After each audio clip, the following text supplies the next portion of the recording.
Hello friends, আজ আমি তোমাদের পনির নিরামিষ রেসিপি বানিয়ে দেখাচ্ছি। এখানে আমি পনির নিয়ে নিয়েছি, আর এখানে আদা বাটা, কাঁচা লঙ্কা বাটা, এমনি 3টা কাঁচা লঙ্কা নিয়ে নিয়েছি। এখানে ধনে গুঁড়ো, জিরে গুঁড়ো, টমেটো পেস্ট, এখানে 4 মগজ পেস্ট, আর এখানে হচ্ছে কাজু বাদামটাকে ভেজে নিয়ে পেস্ট করেছি, লবণ, শুকনো লঙ্কা গুঁড়ো, হলুদ গুঁড়ো, আর এখানে গরম মশলা নিয়ে নিয়েছি। তেল গরম করতে দিয়েছি, দিয়ে এখন আমি পনিরগুলোকে একটু ভেজে নেব।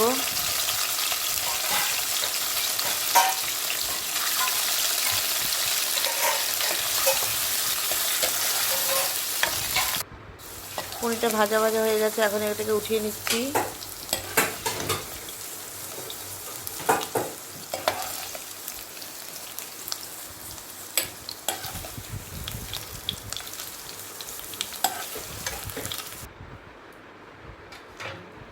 এখন ওই তেলের মধ্যে আমি ক্যাপসিকামগুলোকে ভেজে নেব। এর মধ্যে সামান্য লবণ দিয়ে দিলাম, দিয়ে এখন ভেজে নিচ্ছি।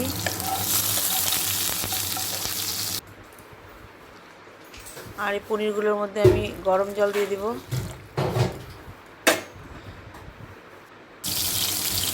আর এখানে তেলের মধ্যে তেজপাতা, শুকনো লঙ্কা আর গরম মশলা দিয়ে দিয়েছি,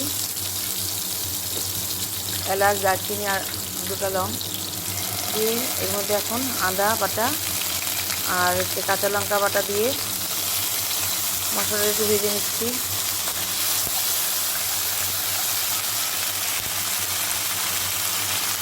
সামান্য লবণ দিয়ে দিলাম।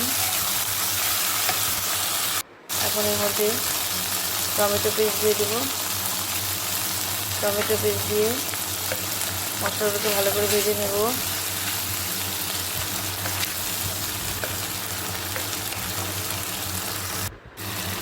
মশলাটা ভাজা ভাজা হয়ে গেছে, এখন এর মধ্যে আমি চার মগজ পেস্টটা দিয়ে দিলাম, আর এখানে কাজু বাদাম পেস্টটাও দিয়ে দিলাম, দিয়ে মশলাটা মিশিয়ে নিচ্ছি। মশলাটা ভাজা ভাজা হয়ে গেছে, এখন এর মধ্যে আমি শুকনো লঙ্কার গুঁড়ো আর হলুদ গুঁড়ো আর জিরে আর ধনে গুঁড়ো দিয়ে দিলাম, দিয়ে এখন মশলাটাকে মিশিয়ে নিচ্ছি। মশলাটা ভাজা ভাজা হয়ে গেল,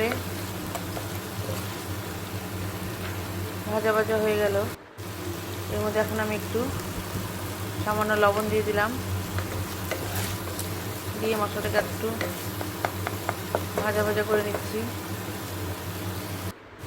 এখন এর মধ্যে সামান্য চিনি দিয়ে দিলাম, দিয়ে একটু মশলাটা মিশিয়ে নিচ্ছি চিনি দিয়ে।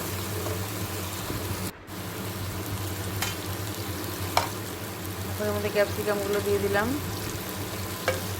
ক্যাপসিকামগুলো দিয়ে মেখে নিয়ে এখন এর মধ্যে পনিরগুলোকে দিয়ে দেবো।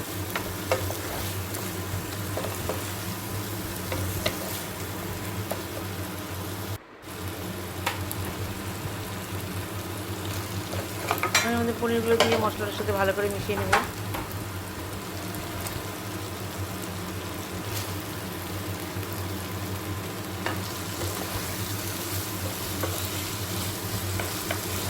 ভালো করে মিশিয়ে নিচ্ছি।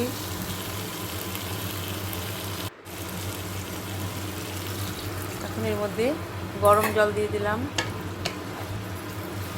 সামান্য পরিমাণে দিয়ে মশলাটাকে একটু মিশিয়ে নিচ্ছি আগে। এখন আর একটু গরম জল দিয়ে দিয়েছি, দিয়ে এর মধ্যে এখন আমি 1 চামচ দই দিয়ে দিলাম, টক দই।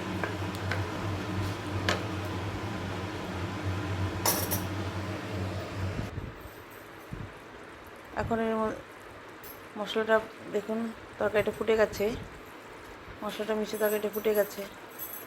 এখন এর মধ্যে 1 চামচ ঘি দিয়ে দিলাম,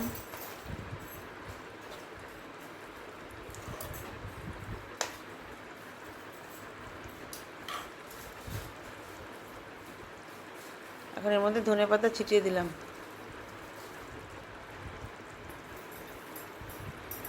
পনির রেসিপিটা কমপ্লিট হয়ে গেল।